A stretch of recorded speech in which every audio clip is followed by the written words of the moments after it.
Два таджикских паломника скончались во время хаджа в Мекке. Паломникам из Таджикистана было по 70 лет, а они умерли из-за болезней, после кончины обоих похоронили в Мекке. Во время хаджа в Саудовской Аравии скончались два гражданина Таджикистана, сообщает Авеста со ссылкой на пресс-секретаря Комитета по делам религий, регулированию народных традиций, торжеств и обрядов Республики Афшина Мукима. Он отметил, что паломникам было по 70 лет и умерли они из-за болезней. Обоих похоронили в Мекке.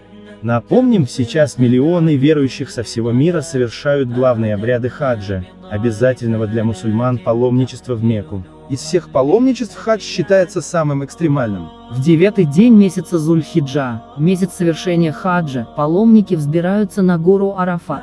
Там они должны молиться и размышлять о Боге и собственной душе. И все это длится до вечера, в 50-градусную жару. Ранее председатель Комитета по делам религий при правительстве Таджикистана Сулайман Давлатзода выразил беспокойство уменьшением количества желающих совершить паломничество в Мекку. Он отмечал, что в последнее время не выполняются все квоты, которые выделяет Саудовская Аравия для паломников Таджикистана. Спад интереса к хаджу, по его мнению, связан с не очень хорошим экономическим положением граждан в стране.